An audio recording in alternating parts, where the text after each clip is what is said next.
सिंह के दरबार में तेंदुआ और भेड़िया अपने अनुभव सुनाने के बाद सन्नाटा छा गया। हर जानवर के चेहरे पर डर साफ झलक रहा था। सिंह ने गंभीर आवाज में कहा, हमें इस अज्ञात शिकारी का सामना करना होगा। अगर इसे नहीं रोका गया तो हमारा पूरा जंगल खतरे में पड़ जाएगा। तेंदुआ, भेड़िया और बंदर ने रात की गश्त करने का फैसला किया। सिंह ने आदेश दिया कि इस बार जंगल के गहरे हिस्सों में जाकर सच्चाई का पता लगाया जाए। तीनों जानवर सतर्क होकर अंधेरे जंगल में आगे बढ़ने लगे। हर पेड़ की परछाई में उन्हें खतरा महसूस हो रहा था। अचानक भेड़िए ने हवा में सूंघा और कहा, यह गंध वही है जो हमने पिछले निशानों के पास महसूस की थी। ये शिकारी पास ही है। तेंदुआ अपने पंजे बाहर निकालकर झाड़ियों की ओर बढ़ा। बंदर ऊपर की टहनियों से चारों ओर नजर रख रहा था। गश्त करते करते वे एक रहस्यमयी झील के पास पहुंचे। यह झील जंगल के मध्य में थी, पर इसे कोई नहीं जानता था। झील के पानी पर अजीब सा धुंध फैला हुआ था और उसकी सतह पर हलचल हो रही थी।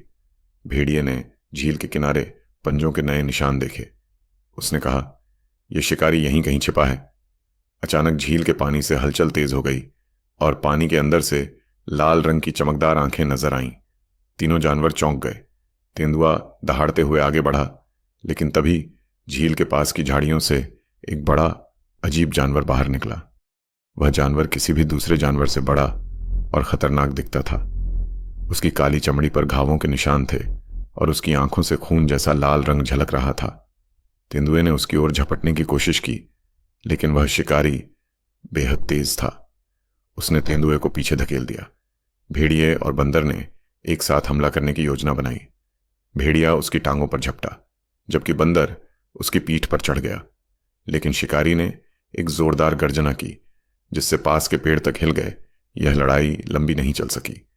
तीनों जानवर शिकारी की ताकत देखकर घबरा गए।